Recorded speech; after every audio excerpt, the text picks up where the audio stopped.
Okay, we're going to ask our guests to mute themselves. And from here, I would like to welcome everyone, and for those of us that may be joining later, to a very special episode and edition installment of our Tiger Talks series. I am very pleased to welcome our criminal justice expert speaker today, Dr. Les Hazen.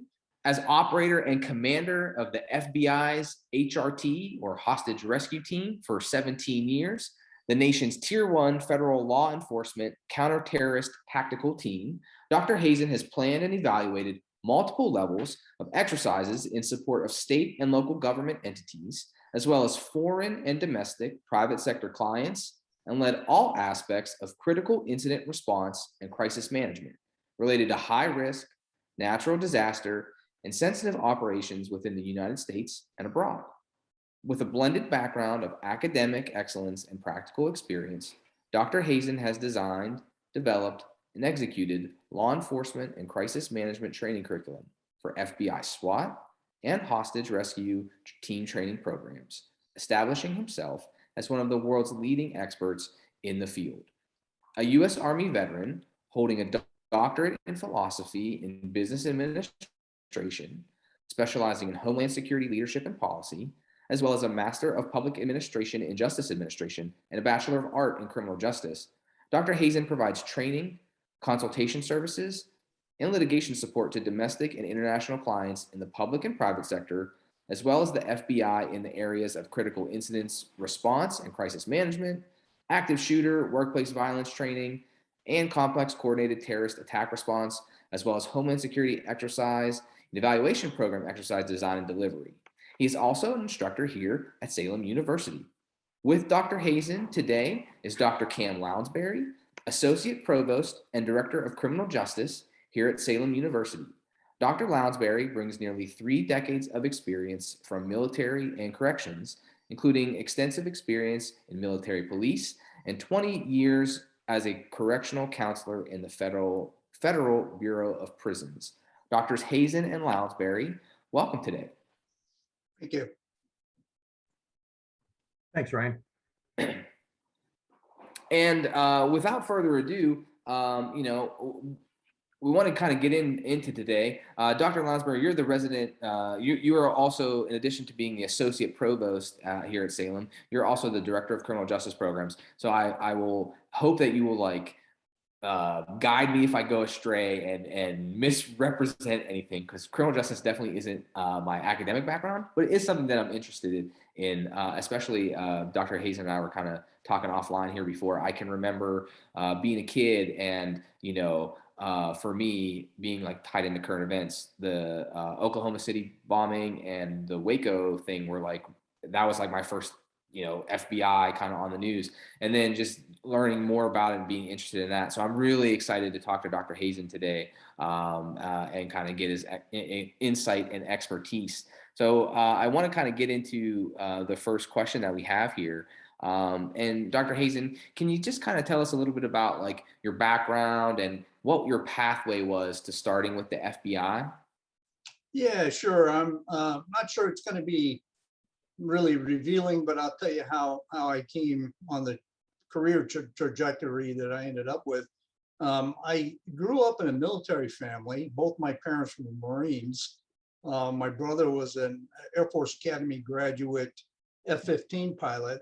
My father, he had fought in 2 of the biggest battles the Marine Corps ever had in its history.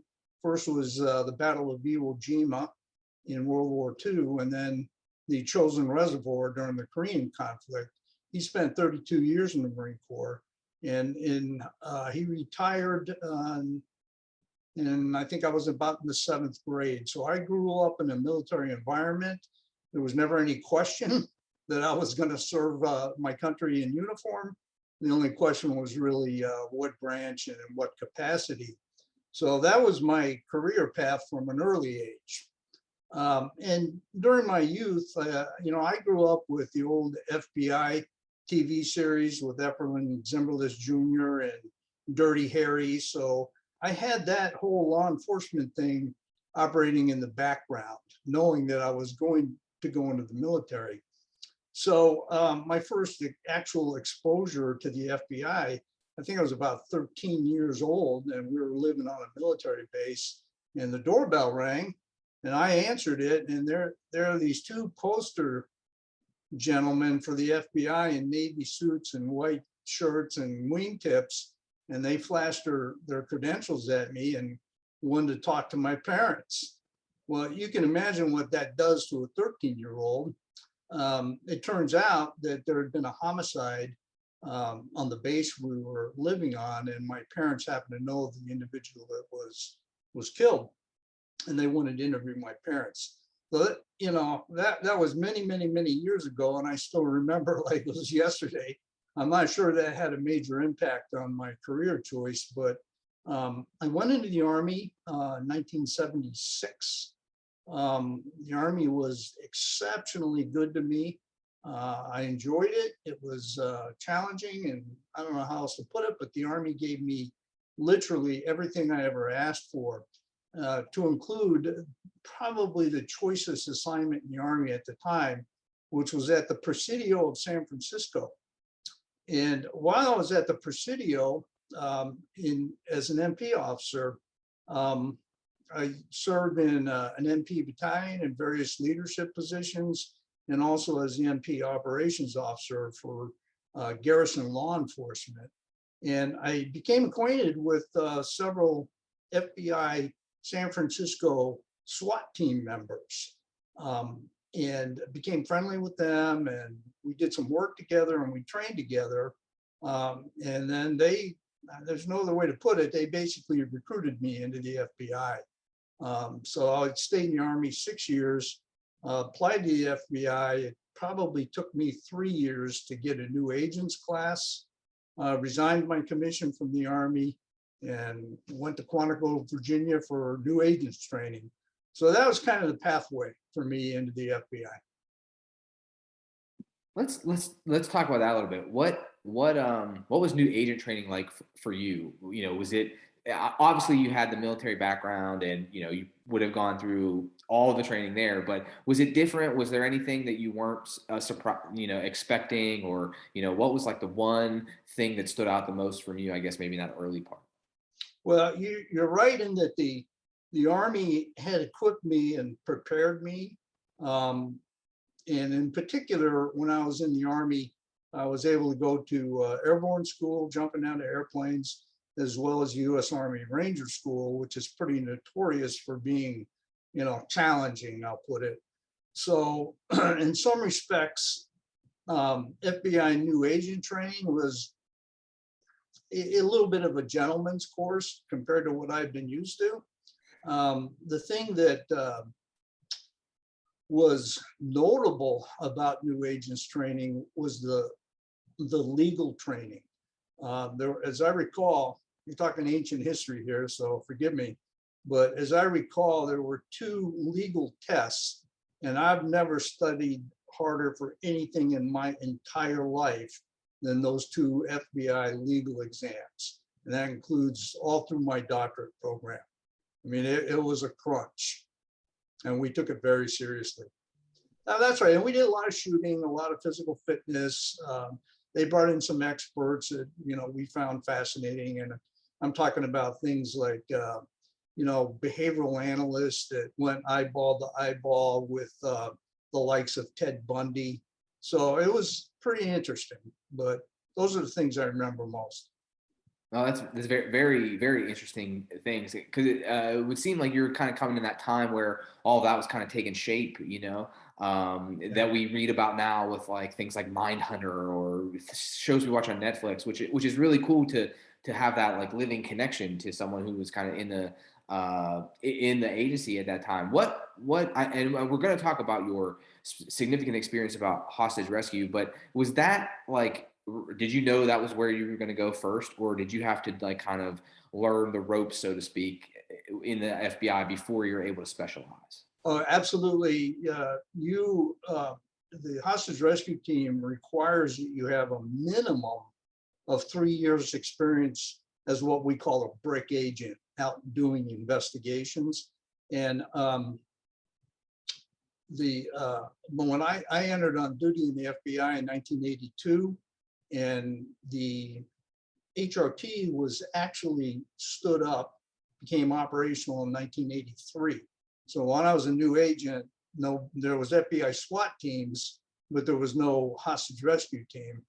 And I can talk a little bit later about how the team came to be, but I didn't even know it existed until probably 1980, late 84. So even being an FBI agent, I didn't even know we had such a thing. But I would imagine finding, that out, that you could do something like that would have maybe been attractive. As we get to talk about that, were there any significant cases, and I know we'll probably talk about some significant ones as part of the HRT, but in your field agent role, I guess, did you get to work on anything that was particularly interesting that kind of satisfied maybe some of your, criminal justice curiosities outside of like the action part of it, for my lack of terminology here? Yeah, the one I'd like to talk about, I think would be most instructive for anybody who's listening, is definitely a case that they're never going to make a movie of. And it's, I'm not even sure there was a one paragraph entry in any newspaper in the country. But for me, the significance was that it was the first case I had as a case agent.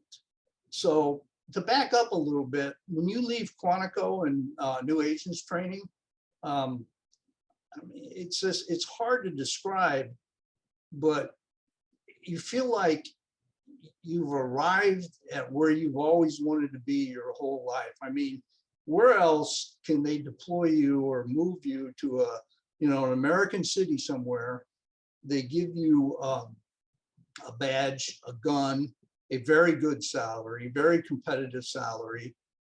This was the days before laptops and cell phones, but they give you the keys to an FBI car, and you sign in the first day, and they give you a stack of cases like this, and they say, "Go put these people in jail." It's an incredible job. I call it the second best job in the world. You have all kinds of autonomy. You're working in a team environment with some very, very good people. And the case that I want to talk about was my first time as a case agent. So I'm past the new guy thing, and I don't have a training agent looking over my shoulder and correcting everything I do. And it's the first time that I was responsible for a criminal case from start to finish, from the complaint all the way through. And a lot of responsibility, a lot of challenge, but exciting. It's basically, you start at some point, and it's up to you to figure out how you're going to get this subject into jail. And in this particular case, I really was fortunate because I got to do just about the entire portfolio of investigative techniques. I'm talking, interviewing informants at all hours of the night, developing probable cause for search warrants and arrest warrants, doing consensual monitoring, writing affidavits, planning arrests, dealing with physical evidence. I even ended up putting somebody in the witness protection program, and then testifying at court and getting a conviction. And there was a lot of satisfaction to that, but also dealing with other agencies such as state and local police departments and other FBI field divisions and the U.S. Attorney's Office, and prepping for trial.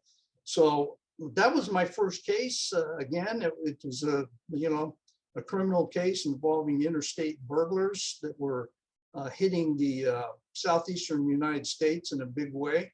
And at the end of the day, we got a conviction, and I took an awful lot of satisfaction when I heard the jury foreman saying guilty on all accounts. So that was the case I remember most of all the cases I worked in as a street agent. It seems like, and I know, and we're leading. This is a great conversation because we're hitting all the points. We're going to talk about that skill set. It seems like a lot of different things, from project management to that legal expertise, that you would probably have to enact in a situation like that. So that's very, I think, to me, that's the most interesting part, which we're going to get into here today. Let's talk about, though, now a little bit. Let us now transition. Okay, so you've been the field agent. You've convicted your case from start to finish, which I would imagine is a lot of man hours and time and resources into it. So now you've kind of got that. How do you find out about the HRT, and how does that kind of, like, do you apply for it? Is it kind of like, were they scouting you? I'm a sports guy, so I don't, were you drafted? Like, how does the specialization aspect work for an agent?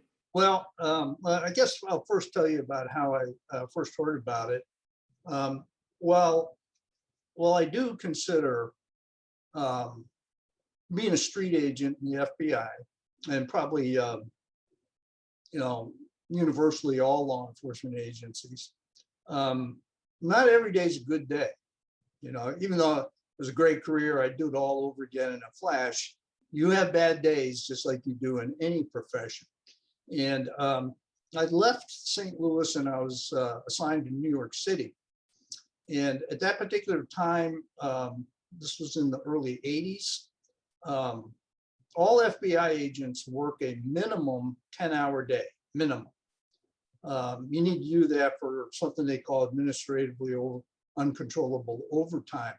So I'm in New York City, downtown, not far from the World Trade Center. Was where the main office was. And at that particular time, it was under the Carter administration, mortgage rates were 14%. And I was still a very junior FBI agent. My daily budget for lunch was $1.50 in New York City, okay? And to add insult to injury, my commute was 2 hours one way. So I had a minimum of 4 hours commuting and a 10-hour shift every day. And then I was, again, I was fortunate in that I was working criminal cases. In this particular case, it was the New York Mafia. However, what my assignment was Title III wiretaps. So I'd commute 2 hours, and for 10 hours, I had a pair of earphones on and I was monitoring conversations. And then I had a 2-hour drive back home. Now, when you think of working the Mafia in the early 80s, it was an exciting time, but not for everybody. So I was actually at one point actually looking to see if I could get my commission back in the Army. It was that tough, the living conditions primarily. And so one day I had the case agent come by to pick up the tapes that I was recording, and he was commiserating with me about my conditions. And he said, "Hey, why don't you apply to this HRT thing?" I'm like, "What are you talking about?" Because when you're on an offsite, doing a Title III wiretap, you're very much disconnected from what's going on in the office for the big FBI. So that's the first time I heard about HRT.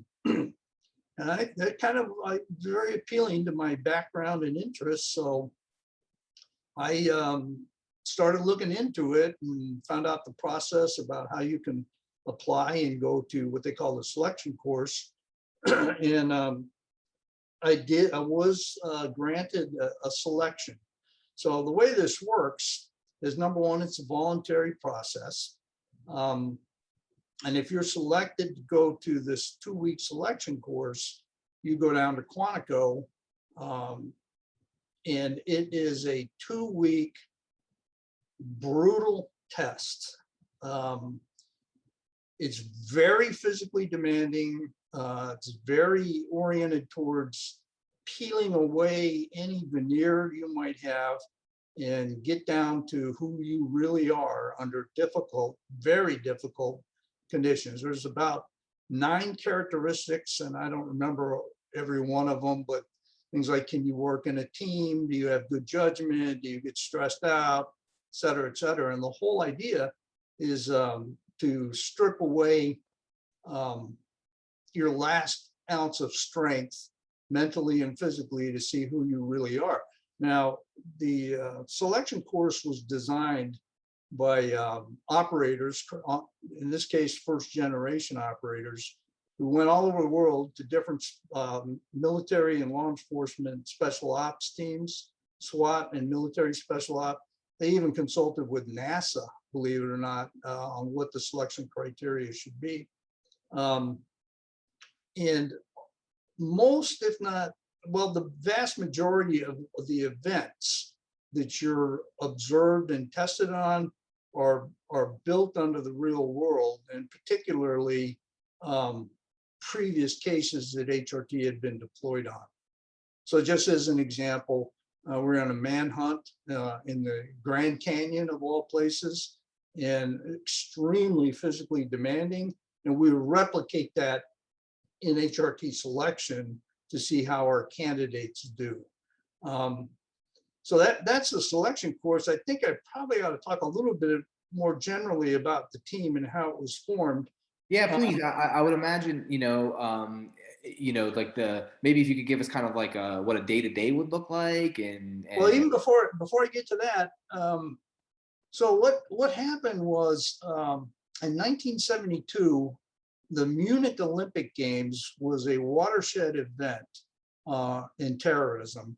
And what happened was some PLO terrorists, Palestinian terrorists, took, I can't remember the exact number, but I think it was about 9 or 10 Israeli athletes hostage. And this was worldwide headline grabbing an event, and it did not end well. There was an attempted rescue of the hostages. There's actually a movie out called Munich. I forget who stars in it, but it didn't end well, and a lot of the athletes died. And that got the attention of everybody, including the United States. Well, so that was 1972. The next Olympics in the US was the Los Angeles Games in 1984. And the FBI, being the lead agency for terrorism and terrorism response, they looked at Munich and they said, okay, how would we respond? Well, at that time, Director Webster, William Webster, anticipating the 84 LA Olympic Games, he visited some of our military colleagues. And this is a true story. He went down to one of the installations to look at the military tier 1 guys, and they put on a live fire demonstration for him. And when it was over, he went down and he was talking to some of the military operators, and he noticed that nobody had handcuffs. And he asked one operator, "Where are your handcuffs?" And the operator looked at him and said, "Handcuffs? We don't need no stinking handcuffs." And that is how the HRT was born. And that's supposedly a true story. So the HRT was working closely with counterparts around the world. They designed and put the team together, became operational before the Los Angeles Olympic Games. And it was staffed with what we call the first generation of operators. And I was second generation, and I came on HRT in 1985. So that's kind of the genesis of the team. The team's motto is Servari Vitas, which is Latin for to save lives. The team's logo is an eagle breaking a chain, which signifies the releasing of hostages, which I think is a very eloquent logo and a very appropriate motto. So it should be clear that the mission of HRT is kind of a two-part mission. And part number one is to deploy within 4 hours of notification and rescue U.S. citizens held against their will, either by criminals or terrorists. That's part number one. Part number two is essentially to deploy within 4 hours of notification and do whatever the director of the FBI tells us to do. Okay, it's a two-part mission. In the time when I retired in 2003, we had been deployed, I don't remember the exact number, but well over 200 occasions. And out of that 200 occasions, probably, again, I'm sorry, I don't remember the details, but out of those 200 deployments, probably 6 or less were actual hostage rescues. The vast bulk was a wide range of other, usually high threat, crisis type situations that we got deployed in. Now, having said that, the thinking being, and I think accurately, if you can, the hostage situation is like the biggest challenge you can face tactically. And if you can do that, if you can successfully conduct a hostage rescue, then you can pretty much do everything else. So even though hostage rescue was our primary mission, and that's where we focused a lot of our training efforts and equipment and organization, everything else was a collateral skill that derived from that. I don't know if that makes sense, but that's basically, the team and its mission. No, absolutely. Thank you for kind of giving us the background there. I guess as kind of a follow-up, so, and you mentioned that many of your deployments maybe weren't necessarily hostage rescue. Right. So how are you and the team training then? Is it all just like range practice, or are you doing are you studying cases? Do you have a case, or is it, can you explain a little bit of that to us just to give us maybe some context and reference?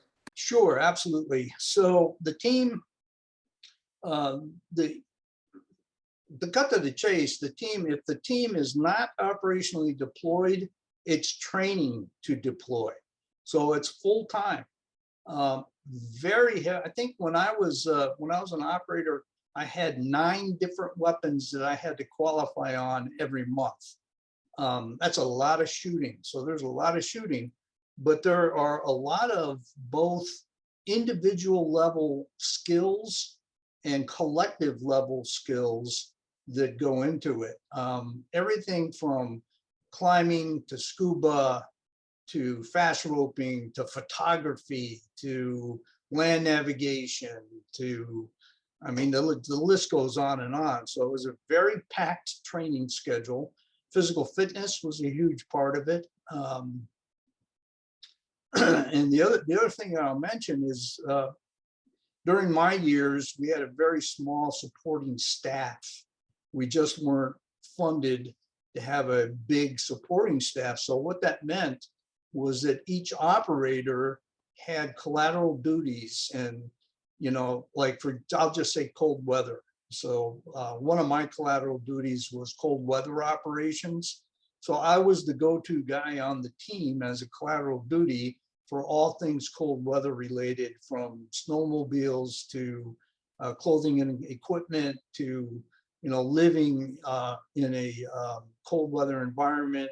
How do you fight in a cold weather environment? So everybody on the team had at least 1, 2, sometimes 3 specialties that they were responsible for, and you would be the go-to person for everything from equipment acquisition to training.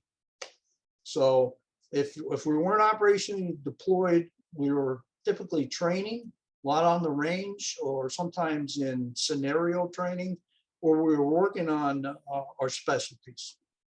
Sounds like a lot of expertise that's of diverse expertise in a lot of areas on this team. Yeah, medical, explosive breaching, parachuting, rebreathing in subsurface maritime environments, and then collectively, how do you take back a plane full of hostages? How do you take back an underway ship, like a cruise liner?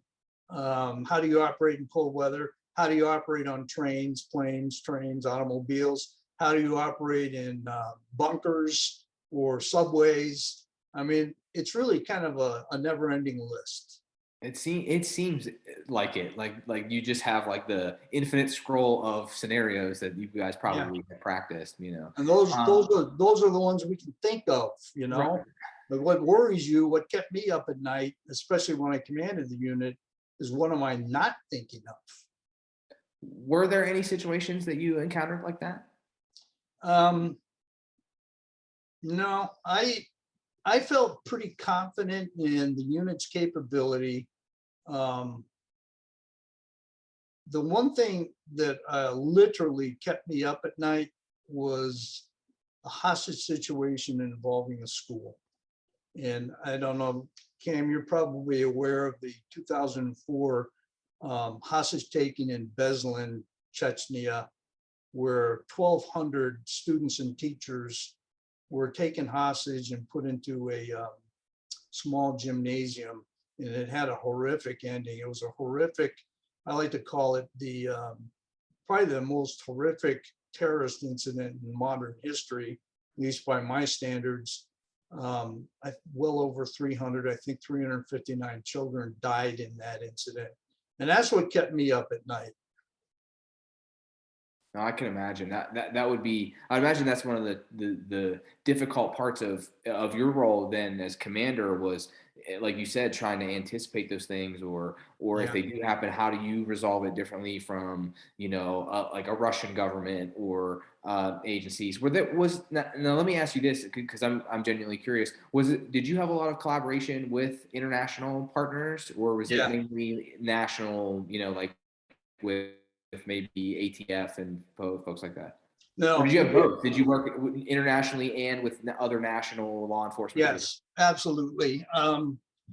I'll address the international side first. It was several times a year we would dispatch, up to like 10 operators to go to a different country and spend as long as 2 to 4 weeks with our counterparts.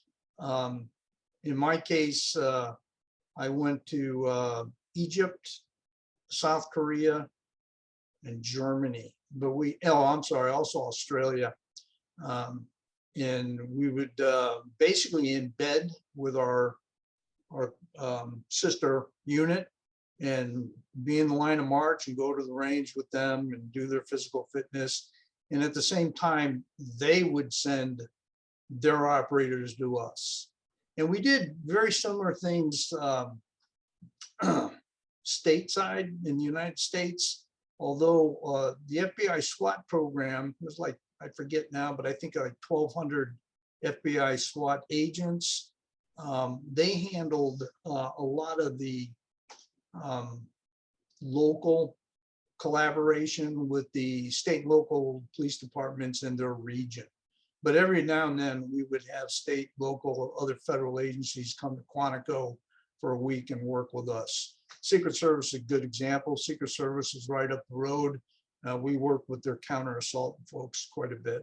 We exchange ideas and tactics and learn from each other. It's always good to that peer kind of learning. I would imagine it carries over there.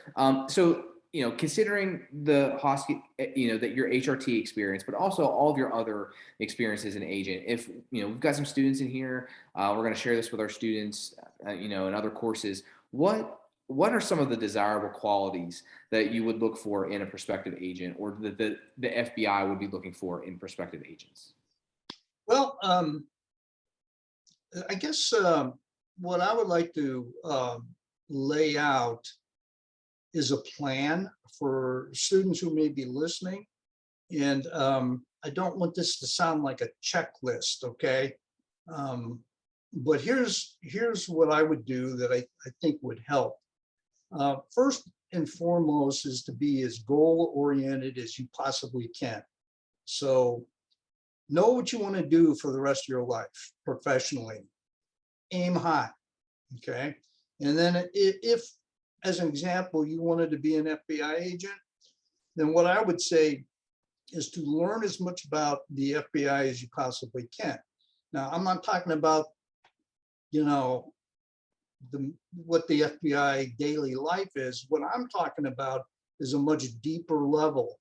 So, for example, anticipate the oath of office that you're going to be required to take. In the FBI's case, to support and defend the Constitution of the United States. If your aspiration is to be a local or state police officer, to protect and serve your community, and make that your ethos, make that your identity, that's your purpose in life. In my case, to support and defend the Constitution of the United States. So that's number one. Number two, learn as much about the agency as you possibly can. And what I'm talking about there, what are the core values of the agency? In the FBI's case, it was bravery, fidelity, and integrity. And adopt those as your own, okay? Now, what are the core values of the FBI? It's all out there on the internet. Find out what they are. There are things like, integrity, accountability, reliability, those kinds of core values, and make those your own. Become that person. So you become, I'm not talking about a checklist, I'm talking about you becoming the person that they advertise they want, okay? Now, in a practical sense, those are all really good core values that we all should have anyway, okay? But also in even a more practical sense, if you apply and they go to do your background investigation and they dig pretty deep, they'll go all the way back to your college professors, they'll go to your neighbors. They want to know what they're getting. What you want everybody to be telling the FBI is what I just said. You're feeding back to them what they're looking for. Does that make sense? That's the approach I would take. Those are the qualities. They're actually out there, but don't look at them. Don't look at them as a checklist. You need to become that person, is what I'm trying to say. I think that that's great in terms of the skill set. So leaning on that, any other advice for folks that maybe are looking to enter into the FBI or in federal service, Yeah. whether it's just as an agent or in the HR team? Yeah. So as I think I started by saying, become very goal directed. If that's what you want, that if you're pretty confident that's how you want to spend the rest of your life, then my next piece of advice is to invest in yourself. And what I mean by that is finish your education. Don't stop at a bachelor's degree. Go higher. Get professional experience, either as a police officer or, an accountant, as a entry-level laboratory person, if you're interested in CSI or laboratory work, but start building a resume, okay? Keeping in mind that depending on the agency you're interested in, it can be very competitive. And they'll be looking at what you have accomplished in life. And that's what I mean by investing in yourself and have a long-term approach to it. You're not going to just graduate and say, hey, I want to be an FBI agent. And they're not going to swoop down and hire you. It's just not that easy. So that's what I would say. Be goal-oriented and invest in yourself over a long period of time. Build your resume, if you will.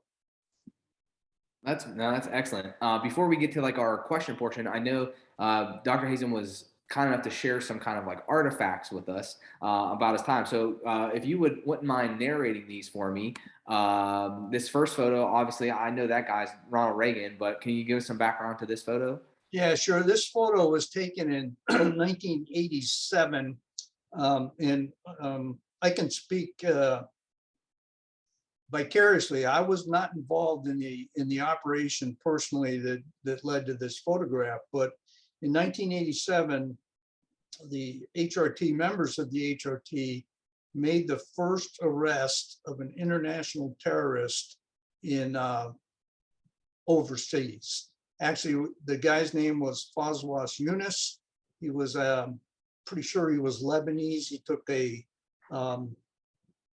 I think it was a Jordanian airliner that had US citizens aboard it. He took the aircraft, kept everybody hostage. He escaped.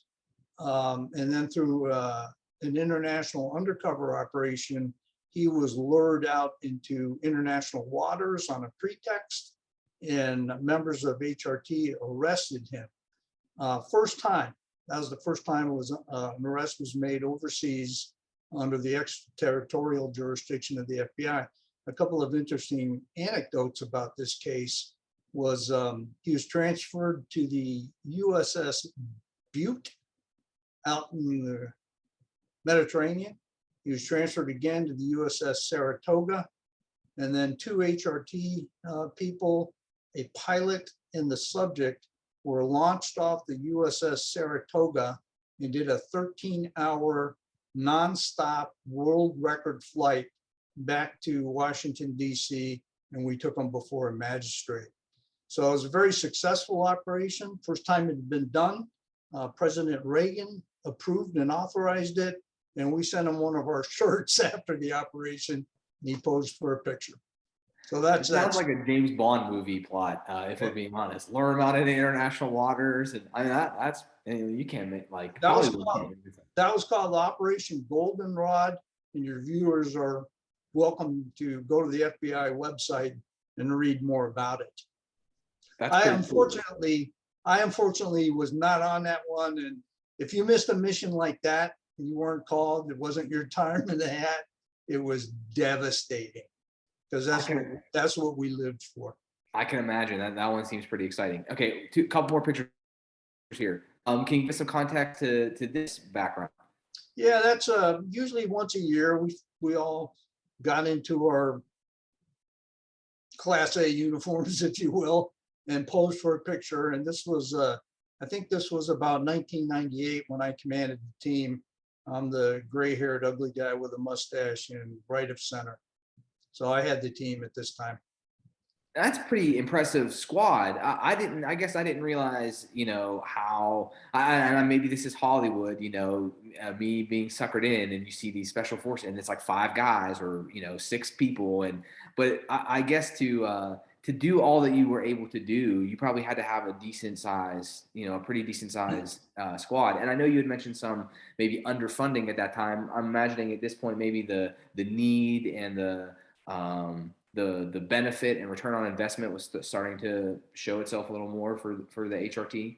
Well, I can't be terribly specific because we didn't like to be public on this. Oh, sure, yeah. The team's funded staffing level is based on target analysis. What kind of a target we're looking at and what's the minimum number of operators we need to be able to successfully do an operation on that target. So what you see here is the full team, and they're broken down into 7-man entry teams, which we call the SALT teams, and 7-man sniper observer teams. So there are subunits in that picture there that you're looking at, and each team has a team leader. And then all the specialties from explosive breaching to medical, try to disseminate the specialties required. Lead climbing up elevator shafts. Somebody's got to go up first and put in protection. I mean, there's an awful lot that goes into this. No, it's very interesting to see just the scope of what you had to manage and try to pull off. So that's very interesting. All right, in the last photo here, can you give us some background on this one? Yeah, so I'll talk a little bit, if we have time, about 2 operations that I was on. This particular one, this isn't the operation itself, but Dr. Lonsberry knows about this operation. I think it was 1991, at the Talladega Federal Correctional Institute. obviously in Talladega, Alabama. We had about 120 Cuban detainees.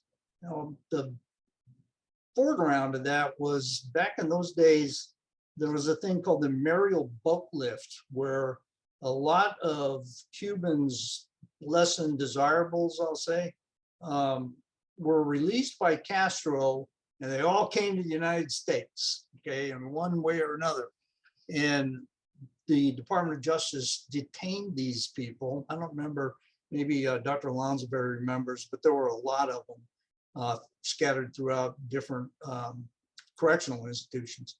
So what happened was Talladega, 120 of these Cubans took, I think it was 10 hostages, Bureau of Prisons employees, as well as back then INS, Immigration Naturalization Service, took them hostage, threatened them with shanks, homemade weapons, and I think there was even homemade bow and arrows type of thing.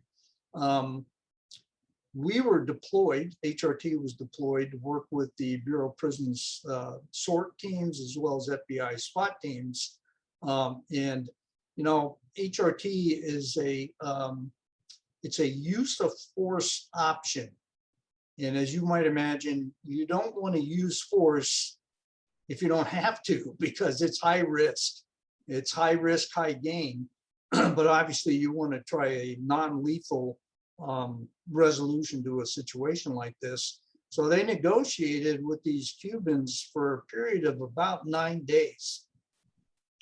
And then negotiations kind of went south. And we had intelligence that the Cubans, if I remember correctly, they seized the identification cards for the hostages and put it in a pillowcase. And they informed us, they made it known that they were going to start drawing one out at a time and they were going to start killing the hostages. So at that particular time, of all people, it was acting Attorney General William Barr, who was in an acting capacity in the Department of Justice. He authorized the tactical entry. So we went in behind 3 explosive breaches, big explosive breaches, because we learned that getting into a prison that's already been barricaded can be as hard as getting out of a prison. So these were much larger explosive charges than we were used to, and ultimately secured all the hostages safely without firing a single shot. And this particular photograph is then acting Attorney General Barr, who almost 30 years later served as the Attorney General in the Trump administration. After the Talladega operation, he said, I probably ought to learn a little more about this HRT than I'm responsible for. So he came down to Quantico for briefings and demos. And this is a photograph of me briefing him at the rifle range at Quantico. One anecdote, I'll talk about that operation, then maybe Dr. Lonsberry can add something. This was in my case, the first big time explosive breaching, no kidding, hostages' lives are on the line. This was the first time I did it as an operator. And one of the things we do is while we're waiting for the green light, if you will, we rehearse and rehearse and rehearse and rehearse and rehearse, never-ending rehearsals, and do it every which way you can think of so you're prepared for any kind of last-minute contingency. So what the Bureau of Prisons did was they evacuated a sister unit, took the inmate somewhere else, and turned it over to us. It was architecturally, it was a carbon copy of the actual crisis location. And that's what we did for like 8 days, rehearsed, rehearsed, rehearsed. So when the actual thing happened, I mean, it's maybe a little bit hard to believe, but trust me, it was very anticlimactic. It was just another rehearsal. You know, we were as prepared as we could possibly. My heart rate didn't even go up. It was just we're so used to it that it kind of went well. So that's it. Dr. Lonsberry, you got anything you can add to that? I know it's quite that whole thing was quite well known in Bureau of Prisons. Yeah, as a matter of fact, we had, I think the thing that you mentioned, I think was one of the biggest problems that we had with that whole situation was that at first the Mario Cubans were, as you mentioned, they were essentially taken out of Cuba's prisons. So as far as Cuba was concerned, they were all criminals. When they came here, the only thing criminal they did was show up. You know, they didn't have necessarily US based crimes and things like that, but, you know, into the Bureau of Prisons they went. And initially they only went to Talladega, Atlanta, and a place called Oakdale, Louisiana. And so we had all of these inmates in essentially 3 separate groups. And they were the most unique inmates we had at the time because they had no sentence. They had no charges and they had no clear disposition. They were just sitting there.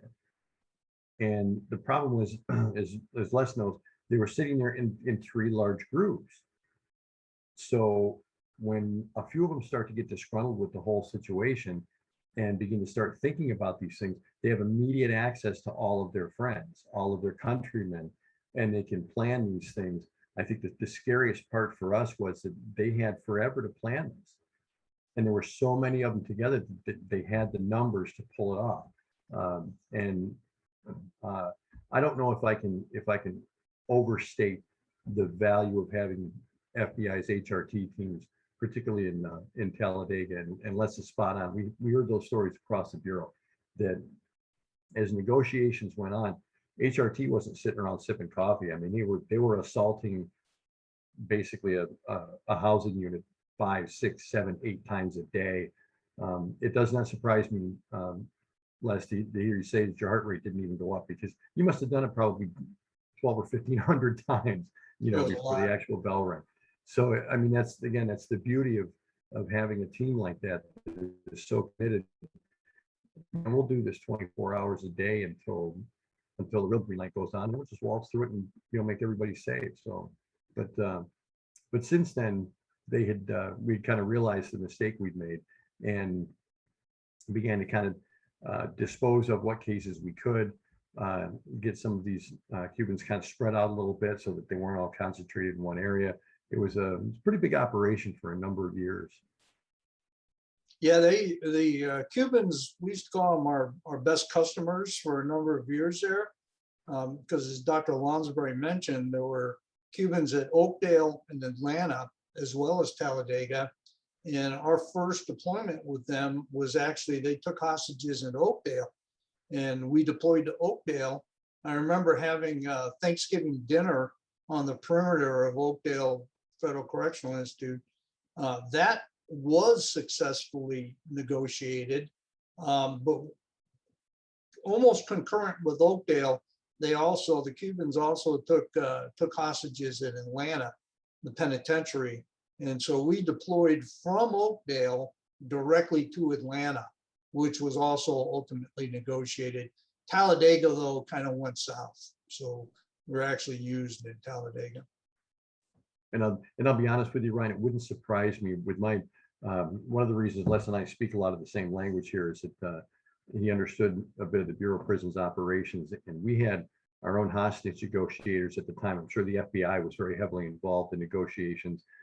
And there's something that happens when you mention an FBI special operations team of any kind. Sometimes they think differently about what they want to pull off. You know, the other guy on the other end of the phone, you really want to visit the FBI guys because they're here.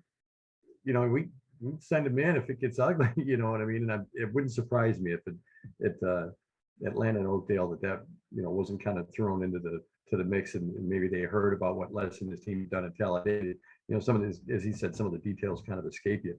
But I'm telling you, if I was on the wrong end of that phone, I'd be looking at my buddies going, yeah, I don't think we want those guys coming in here. Yeah, I believe they call that when the heavies show up, right? Right. That phrasing. I do have a question. We're gonna show the next thing is a video that Dr. Hazen shared with us, just to give you guys an idea of what maybe the training and kind of things in action look like. But I have to ask though, with AG Barr or any of the heavies in charge, did you ever if they came to visit, did you make them shoot? Did they get to go through some of the training and stuff like Oh, that? yeah. Interesting. You should ask that. We did. In fact, Director Moeller was a Vietnam era Marine, and he was really interested in us. As a matter of fact, the first time I ever briefed him, I was commanding the unit. I flew him down in one of our little helicopters, and on the way back, he told me he wanted to fast rope. Now, when he said that, all the blood drained out of my face because I was afraid of being the first, FBI agent to kill the FBI director.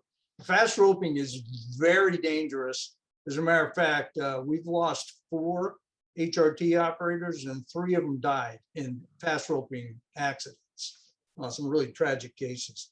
But Director Mueller, after I left, they put body armor and they put him in the line of march, and he went into live fire. We have a shooting house at Quantico, and he actually made entry in training with body armor and live ammo going off all around him. So yeah, we do.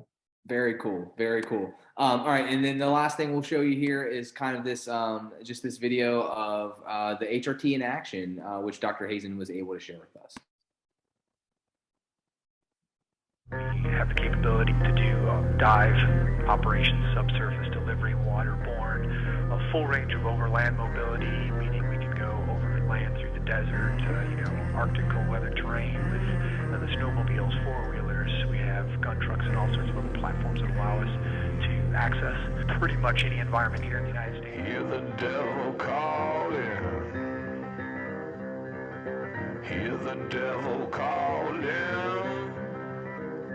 Well, I hear the devil calling. Gotta pay him what he's due. I can't stop the dogs of war. I can't stop the dogs of war.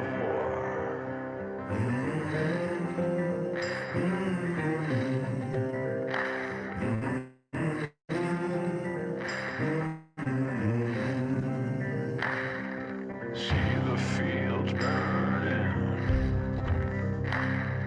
See the fields burning. Well, I see the fields burning, 'cause hell is coming through. I can't stop the dogs of war. I can't stop the dogs of war.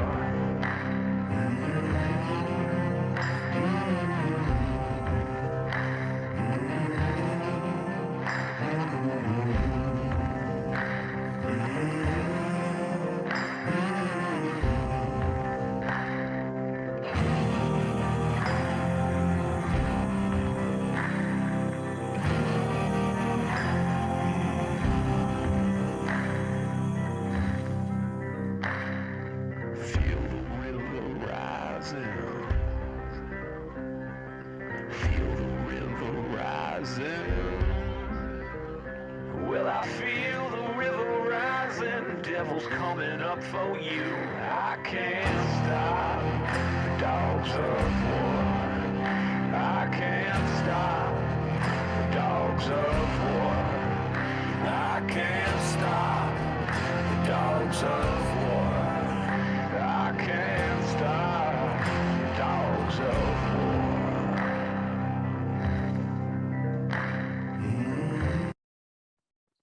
We have the capability to do dive. Very interesting stuff there, to see it kind of in action and the training. I did want to take a chance though now to, if any of our students have questions for Dr. Hazen, you can either drop it in the chat or ask you to unmute and please ask away.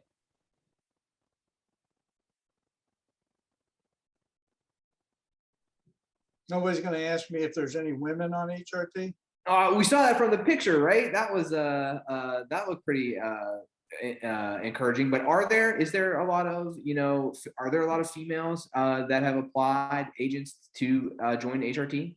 When I was on HRT, I got that question literally from everybody who came down from a briefing from, the director to members of Congress, you name it. I got that question all the time. And the answer is that HRT selection is, like I said, it's very job oriented. A lot of which is upper body strength, okay? So you saw in the video, you heard me reference fast roping, in which we've lost 3 agents.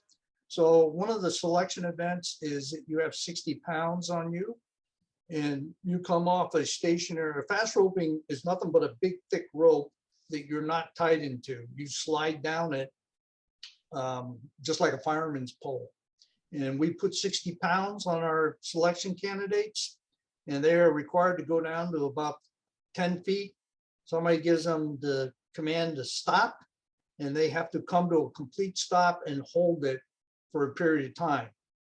And I forget what that is, but you have to hold your weight and body weight, your body weight in 60 pounds for a length of time. Because if you can't, you're not only going to kill yourself, you're going to kill everybody on the rope below you. So that was one event of several, maybe 4 or 5, that women who have tried out for HRT had a lot of trouble with.